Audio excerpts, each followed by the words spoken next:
नमस्कार, आप देख रहे हैं आज तक। आपके साथ मैं हूं सईद अंसारी। आज तक लगातार बना हुआ है इस वक्त की बड़ी खबर पर। बस अब कुछ ही घंटे बाकी हैं। अतीक अहमद का काफिला प्रयागराज पहुंचने वाला है। अतीक को यहां से सीधे नैनी जेल ले जाया जाएगा। अतीक के भाई अशरफ को भी बरेली जेल से लाया गया है, उसे भी आज रात नैनी जेल में ही रखा जाएगा। तो बस कुछ ही घंटे प्रयागराज पहुंच जाएगा अतीक अहमद का एक काफिला। इन दोनों की कल उमेश पाल किडनैपिंग केस में पेशी होगी। नैनी जेल के आसपास सुरक्षा बढ़ा दी गई है और जैसे जैसे प्रयागराज पास आ रहा है, अतीक का परिवार राहत की सांस ले रहा है। पूरे सफर में अतीक अहमद का काफिला 4 जगह रुका। काफिले में ब्रेक लगते ही परिवार की धड़कनें बढ़ जाती थी। आइए सीधे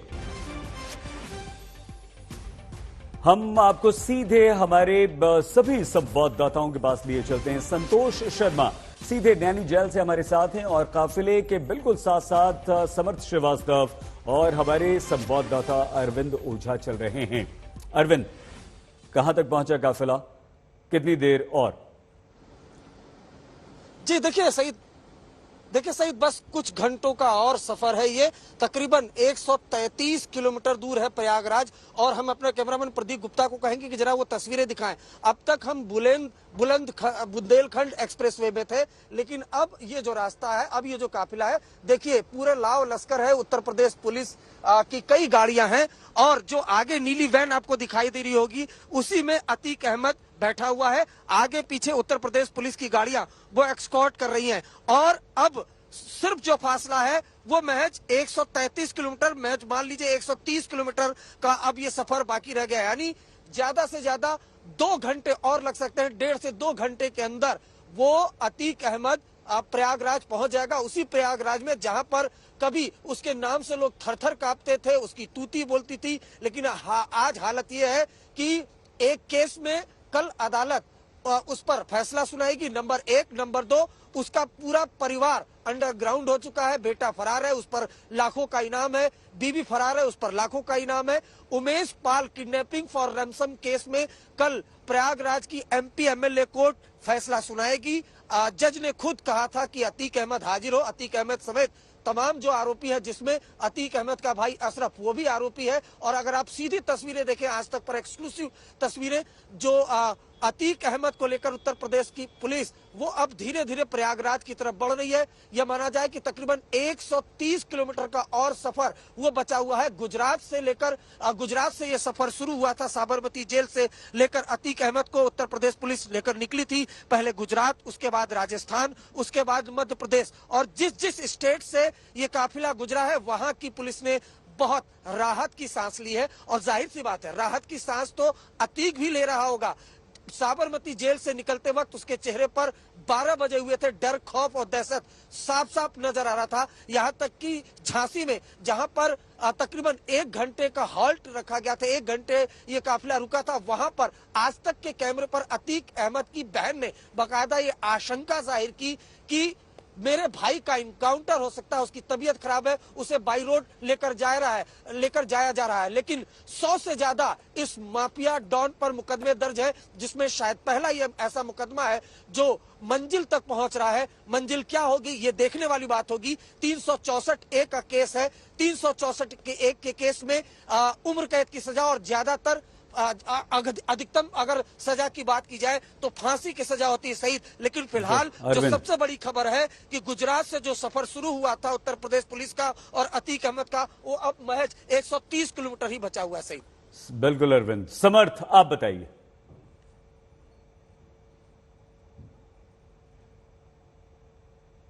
चित्रकूट में पहुंच चुके हैं और जैसा कि हमारे सहयोगी अरविंद बता रहे थे, महज 2 से ढाई घंटा और रह गया है जब प्रयागराज की नैनी जेल पूरा काफिला पहुंच जाएगा। लगातार गाड़ियां जो है वो स्कॉट करती हुई आ रही हैं।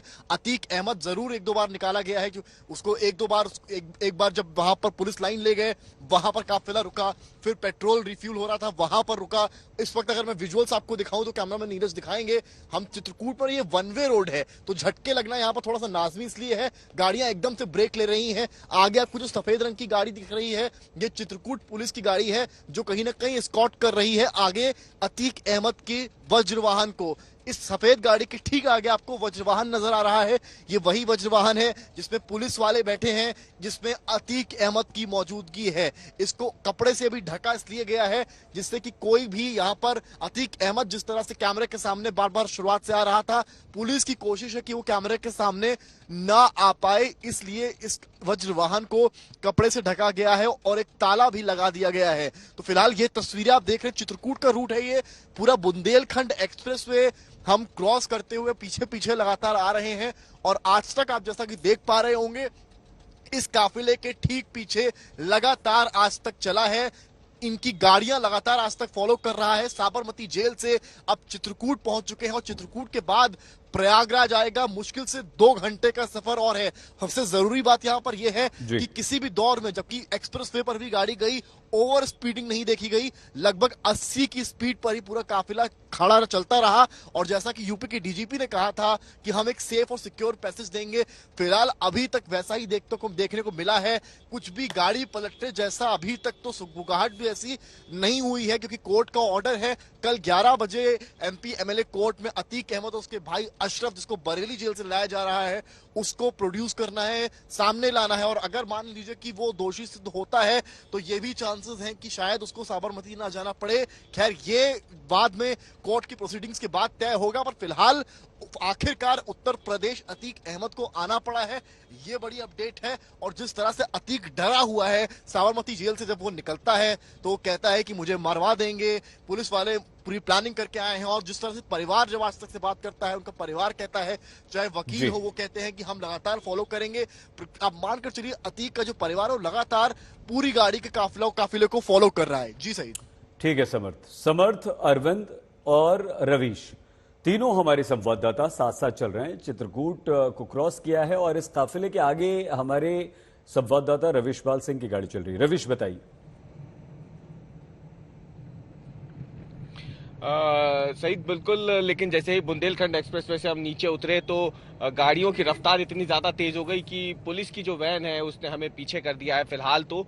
और फिलहाल हम वो तस्वीरें नहीं दिखा पाएंगे जो इतनी देर से हम दिखा रहे थे, लेकिन अभी की अगर हम तस्वीर दिखाएं तो देखिए ये एक बेहद संकरी सड़क है और चित्रकूट क्योंकि ये सड़क जाती है तो इस सड़क पर बेतहाशा गति से अभी तक जो गाड़ियां थी, आपको बताएं कि 80 किलोमीटर प्रति घंटे की रफ्तार से बुंदेलखंड एक्सप्रेसवे पे चल रही थी।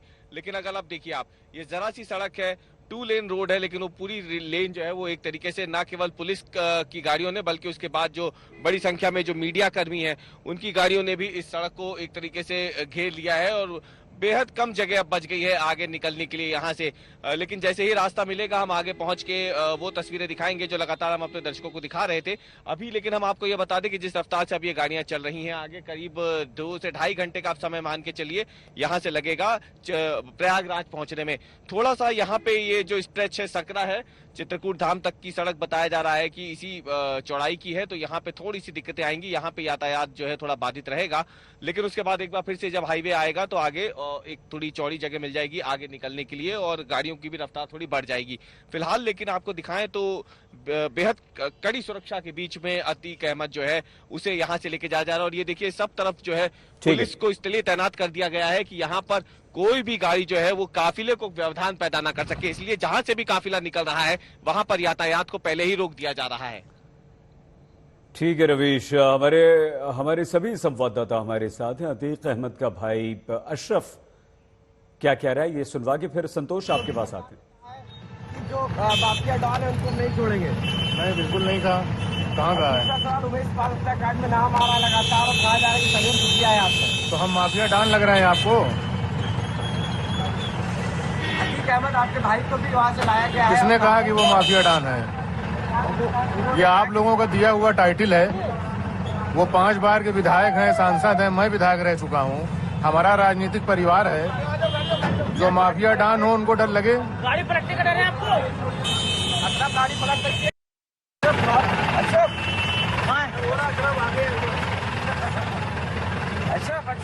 2 सवाल है, आपको डर लग रहा है कि नहीं लग रहा है? सरकार ने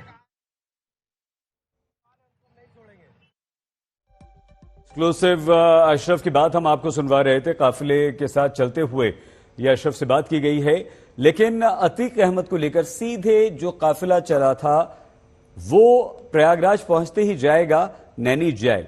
तो बाहुबली अतीक अहमद साबरमती जेल से प्रयागराज की तरफ जा रहा है और नैनी जेल के बाहर मौजूद हैं संतोष। संतोष, बताइए क्या तैयारियां हैं वहां पर, कैसे इंतजार हो रहा है?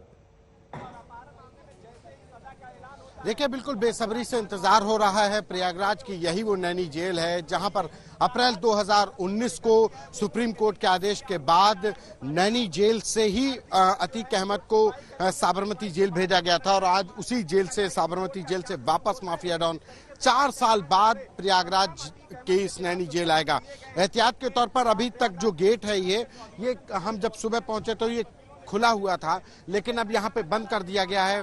किसी के भी प्रवेश पर पाबंदी है, बहुत ज्यादा पूछताछ हो रही है। बैरिकेडिंग के लिए भी इंतजाम किए गए कि बैरिकेडिंग भी लगा दी जाए। ये देखिए साइड में आपको बैरिकेडिंग, ये अभी सुबह हमारे सामने ही आई है। तो कहा जाए कि सुरक्षा के लिहाज से कि अगर ट्रैफिक डायवर्जन के लिए जो चूंकि गाड़ियां बहुत ज्यादा हैं तो तमाम इंतजाम किए जा रहे हैं। प्रयागराज पुलिस यहां पर एक बार राउंड अप कर चुकी है। एसीपी रैंक के अधिकारी यहां जेल के अधिकारियों से मुलाकात कर चुके हैं। डीआईजी जेल यहां पर मुलाकात कर चुके हैं। तो कहा जाए कि एक हाई सिक्योरिटी बैरक में अतीक अहमद को रखा जाएगा। और एक बहुत महत्वपूर्ण बात कि आज लगभग 4 साल बाद ये होगा जब अतीक अहमद का भाई अशरफ और अतीक का बेटा उमर तीनों इसी जेल में होंगे। ये अलग बात है कि तीनों एक साथ नहीं होंगे, इनकी मुलाकात नहीं हो पाएगी। अतीक और अशरफ का अगर कहा जाए आमना सामना अगर होगा तो कल प्रयागराज के एमपी एमएलए कोर्ट में होगा। जेल एक होगी, एक छत होगी, लेकिन उस छत में, उस जेल में तीनों की मुलाकात नहीं हो पाएगी। ये एक सबसे बड़ी बात है। और अब अतीक और अशरफ को कल जब उमेश पाल अपहरण कांड में कल जब वहां पर कोर्ट में पेश किया जाएगा, उससे पहले बस मुश्किल से 2 से ढाई घंटे का मैक्सिमम वक्त लगेगा जब अतीक अहमद को इस जेल में लाया जाएगा और यहीं पर अशरफ को भी लाया जाएगा। दोनों भाइयों को इसी जेल में रखा जाएगा और कल सुबह 11 बजे जब कोर्ट में पेशी होगी तो उस समय पर इनको यहां से निकाला जाएगा। भारी सुरक्षा के बीच में इनको निकाला जाएगा। तो कहा जा सकता है कि एक पुख्ता इंतजाम किए गए हैं सुरक्षा के लिहाज से। और अप्रैल 2019 में जब इसको साबरमती जेल भेजा गया था सुप्रीम कोर्ट के निर्देश के बाद, एक बहुत महत्वपूर्ण एक और भी तथ्य है कि अतीक अहमद एक अकेला उत्तर प्रदेश का परिवार है जिसमें परिवार के सदस्य या तो जेल में है या फिर फरार है। अतीक अहमद जेल में है, अतीक अहमद का भाई अशरफ जेल में है, अतीक अहमद की पत्नी 25,000 की इनामी है, फरार है। अतीक अहमद के 2 बेटे जेल में है, एक यहीं प्रयागराज जेल में बंद है, नैनी जेल में, एक दूसरा लखनऊ जेल में बंद है।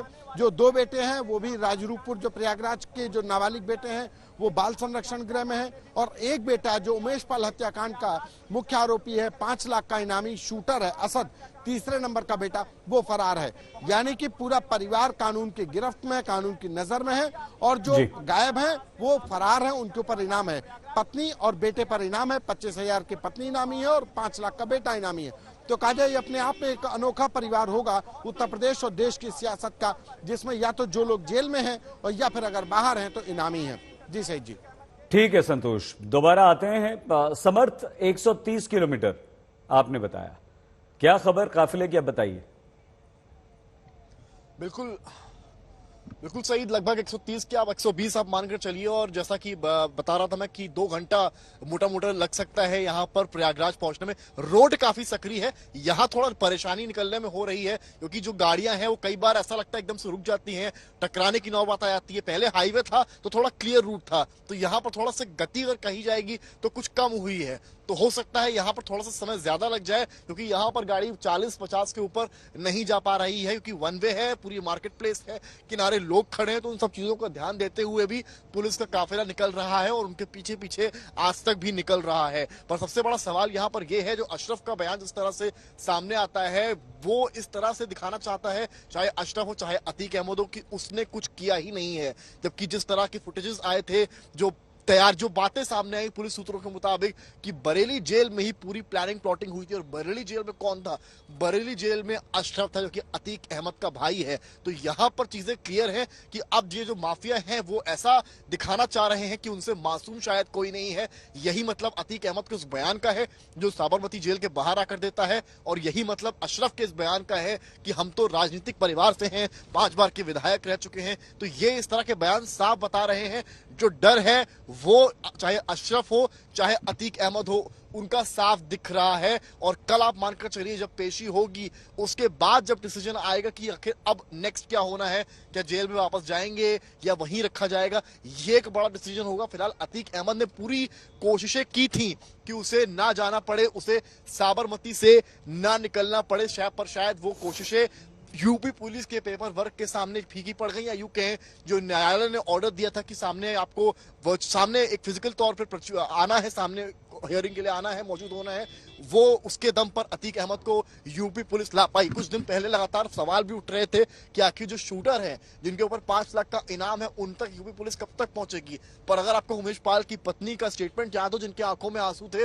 और वो केवल एक बात बोल रही थी कि ये सब उनके गुर्गे हैं, जब तक अतीक और अशरफ पर शिकंजा नहीं कसा जाएगा इनका कुछ नहीं होगा। तो शायद उस चीज को सुना गया है या उस चीज को वो चीज होती हुई अब नजर आ रही है, क्योंकि अगर शिकंजा अतीक और अशरफ पर कसा जाता है तो जो भी शूटर्स हैं वो आज नहीं तो कल पकड़ लिए जाएंगे, कुछ सरेंडर कर देंगे, क्योंकि जो मास्टरमाइंड है आप अगर उसको ही पकड़ लेंगे तो ये कहानी है। फिलहाल आपको मैं तस्वीर एक बार रूट की भी दिखाऊं अगर आपको, तो यहां से पतली रोड है, काफी मुश्किल बहुत है, क्योंकि आगे लगातार काफिला गाड़ियों का चल रहा है, हम लगातार पीछा कर रहे हैं। हाईवे आगे जब आएगा तो रोड थोड़ा सा चौड़ी होगी, पर अभी काफी सकरी रोड से हम गुजर रहे हैं, जिसकी वजह से बीच बीच में काफी हम लोग को झटके भी महसूस हो रहे हैं, क्योंकि गाड़ी बीच में एकदम से रुकती है। पर जो फ्रंट व्यू है उसमें क्लियरिटी साफ है।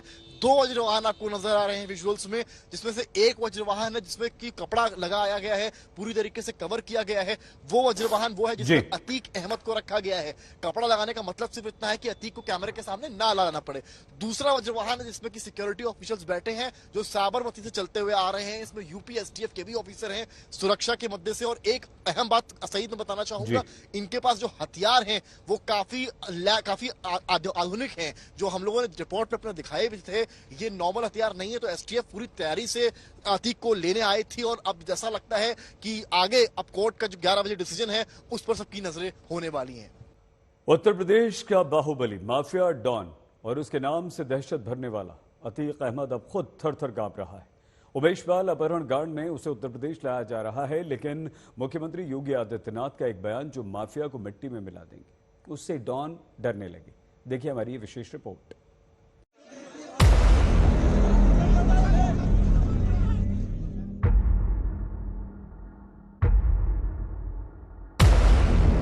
जैसे ही अतीक को पता चला यूपी पुलिस साबरमती जेल पहुंची है। जैसे ही अतीक को पता चला यूपी पुलिस सड़क के रास्ते उसे प्रयागराज लेकर जाने वाली है, उसके पसीने छूट गए। अतीक को योगी की चेतावनी याद आई कि गाड़ी कभी भी पलट सकती है, हादसा कभी भी हो सकता है। क्या निर्देश है आपका उनको? गाड़ी पलटती जाए? देखिए एक्सीडेंट हो सकता है, इसमें कौन दो रहा है। देखिए इसमें कहीं कोई एक्सीडेंट किसी का भी हो सकता है, क्या बात कर रहे हैं। इतना ही नहीं, मुख्यमंत्री योगी आदित्यनाथ उमेश पाल हत्याकांड के बाद चेतावनी दे चुके हैं। सारे माफियाओं को मिट्टी में मिलाने की बात कह चुके हैं। जिस अतीक अहमद के खिलाफ पीड़ित परिवारों ने मुकदमा दर्ज कराया उसके परिवार के खिलाफ, वो समाजवादी पार्टी के द्वारा पोषित माफिया है और उसकी कमर को तोड़ने का काम हमारी सरकार ने किया है। और फिर मैं कह रहा हूं, इसे हाउस में कह रहा हूं, इस माफिया को मिट्टी में मिला देंगे। सरकार किसी है गफलत में हो, ये माफिया है, इनको मिट्टी में मिलाने का काम करेंगे। अपराधी आप लोग, अपराधी दूर कर। योगी आदित्यनाथ की चेतावनियों को अतीक हल्के में लेने की गलती नहीं कर सकता। उसने देखा है कि गैंगस्टर विकास दुबे के साथ क्या हुआ। उसने देखा है कि कैसे विकास दुबे की गाड़ी पलटी और फिर सब कुछ खत्म हो गया। लिहाजा जब भी साबरमती जेल में उसे योगी की चेतावनी याद आती होगी, उसकी नींद उड़ जाती होगी और बेचैनी बढ़ जाती होगी। फिर वो बार बार योगी की चेतावनी से बचने के बारे में सोचता होगा। शायद तभी उसने उमेश पाल हत्याकांड में नाम आने के बाद सुप्रीम कोर्ट का दरवाजा खटखटाया और गुजरात से बाहर नहीं भेजने की गुहार लगाई। अतीक ने सुप्रीम कोर्ट में जो याचिका लगाई उसमें कहा कि यूपी सरकार के कुछ मंत्रियों के बयान से ऐसा लगता है कि उसका फर्जी एनकाउंटर किया जा सकता है। सीएम योगी ने माफियाओं और आरोपियों को मिट्टी में मिलाने की बात की है। अतीक ने याचिका में कहा कि उसे यूपी नहीं लाया जाए और मामले की सुनवाई वीडियो कॉन्फ्रेंसिंग के जरिए हो। अगर यूपी लाया जाए भी तो सेंट्रल फोर्स की सुरक्षा में। अगर पुलिस कस्टडी में रखकर ही पूछताछ करनी है तो गुजरात में ही कोर्ट परिसर के आसपास गुजरात पुलिस की निगरानी में किया जाए। अतीक अहमद ने जेल से बाहर निकलते आशंका जताई कि मुझे मार देंगे, मेरा इनकाउंटर कर देंगे। जी बिल्कुल, हमने भी देखा। हमने भी देखा वो उनकी। अच्छा जी, उस पर आपको क्या कहना है? अब जो उन्होंने कहा सही कहा है। आपको क्या लगता है? जो उन्होंने कहा सही कहा है, बिल्कुल। आपको लगता है कि इनकाउंटर हो सकता है? बिल्कुल बिल्कुल, हमने प्रेस में भी ये बात कहा था। अशरफ को भी ला रहे हैं, भाई साहब को भी ला रहे हैं। दूसरी ओर उमेश पाल की पत्नी और मां ने बार बार सीएम योगी से इंसाफ की गुहार लगाई है। कहा है कि गुजरात से लाकर अतीक के आतंक को खत्म किया जाए। मेरा बस एक निवेदन है आप लोगों से, शासन प्रशासन से, कि जैसे मेरे बेटे को मारा है वैसा ये लोग मारे जाएं। खून का बदला खून।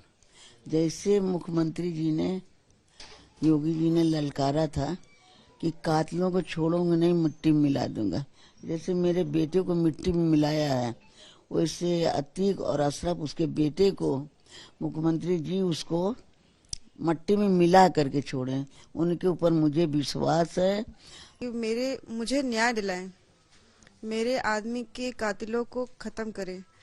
वो जहां हैं उनको वहां से लाकर यूपी में ला करके कम से कम जो उसका प्रशासन शासन चल रहा था अब तक, उसका खौफ चल रहा था सबके दिमागों पर, वो खत्म हो किसी प्रकार से। ये है अतीक अहमद, अशरफ और उनका बेटा, इनका खात्मा होना जरूरी है। क्योंकि बाकी जो लड़के उनके साथ गुर्गे थे तो वो तो बाद में अपने आप ही सब खत्म हो जाएंगे, लेकिन इन तीनों का जब तक खात्मा नहीं होता है, और शाइस्ता परवीन जो इसमें मुख्य भूमिका निभाने लगी हैं, उनका भी इसी तरह से अंजाम होना चाहिए। अतीक अहमद का क्या होगा कोई नहीं जानता। अतीक के साथ विकास दुबे जैसा हादसा होगा या नहीं किसी को नहीं पता, लेकिन ये तय है कि उत्तर प्रदेश में अतीक अहमद जैसे माफिया खौफ में है। प्रयागराज से संतोष शर्मा और लखनऊ से समर्थ श्रीवास्तव के साथ आज तक ब्यूरो।